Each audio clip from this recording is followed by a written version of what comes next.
The more I searched, the less I found. What a simple but powerful line. The speaker started off as an Orthodox Jew who believed that every word in the Old Testament is truth. But the more he investigated, to search means to look for something carefully. In this context, it means investigate, inquire, evaluate carefully. The more he investigated, the more he inquired, the less he found, the less sure he became of his own beliefs. It appeared to him that his beliefs as an Orthodox Jew were without rational basis. The more he searched, the less he found. The more he searched, the more unsure he became of his own beliefs. And finally, he was compelled to discard his beliefs. I would like to establish a parallel between this line of Nissim Ezekiel and a rubaiyat, a famous rubaiyat of Omar Khayyam. This is what Omar Khayyam says, I quote, "Myself, when young, did eagerly frequent doctor and saint, and heard great argument about it and about, but evermore came out by the same door as in I went." Unquote. I would like to adumbrate briefly the evolution of the religious identity of Nissim Ezekiel in real life. As I said, Nissim Ezekiel started off as an Orthodox Jew who believed fervently in the Old Testament and at times, who at times entertained thoughts of becoming a rabbi.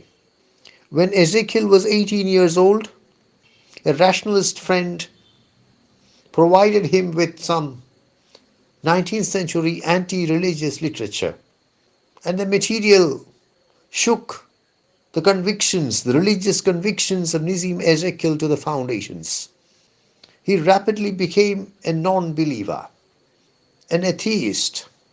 He joined the Rationalist Association of India and Shelley-like wrote a paper on the need for the dissemination of atheism among young people.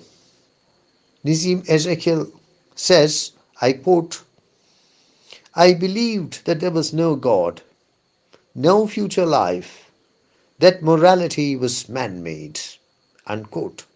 Nissim Ezekiel's ferocious atheism and staunch materialism were partially diluted by the philosophy course that he took at the University of London.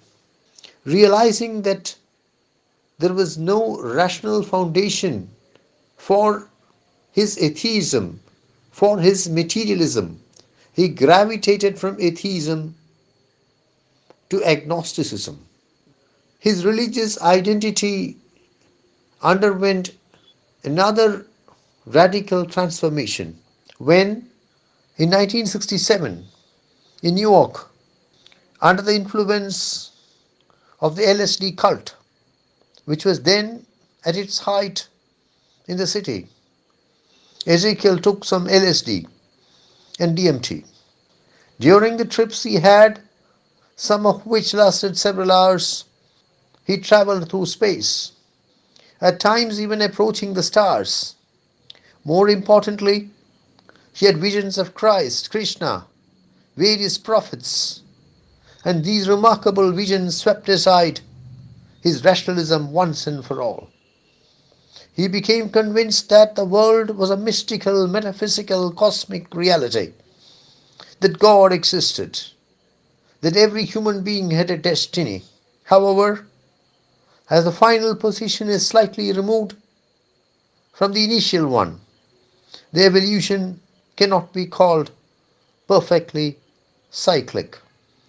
The initial position was of a believer who is also an Orthodox Jew. The final position is that of a believer who believes in a general sort of way. 22. Time to go abroad. First the decision, then a friend to pay the fare. The reference here is to the visit of Nissim Ezekiel to England at the age of 22. At the age of 22 years. His fare was paid for by the drama director Ibrahim Al-Khasi. Nissim Ezekiel went to England to read philosophy at Birkbeck College, London.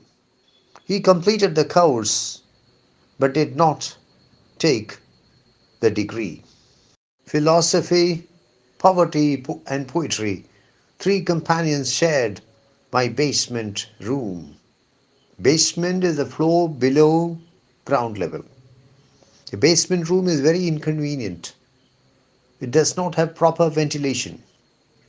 It is usually the most inexpensive room to rent in a building.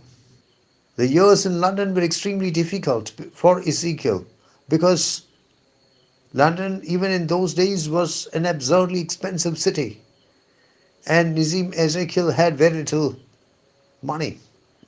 He says he had three companions with him in his basement room. A companion is a person with whom you spend a lot of time, your partner. Who were the three companions? Philosophy. Because he was reading philosophy at the University of London. He was studying philosophy. He was taking a philosophy course. Poverty. He had no money. He was on the brink of starvation. And London is, as I said, an absurdly expensive city. Poetry. That is very much part of the life of the existence of Nissim Ezekiel.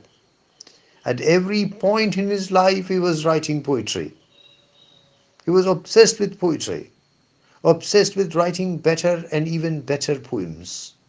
Philosophy, poverty, and poetry. Three partners, three companions with him in his basement room in London. But if you investigate further, you will discover that this is not the complete story. For example, if you read the book Nissim Ezekiel, the authorized biography by R. Raj Rao, you will discover that there were other more human companions as well. For example, there was a Spanish woman and her daughter who shared the basement room with Nissim Ezekiel for some time.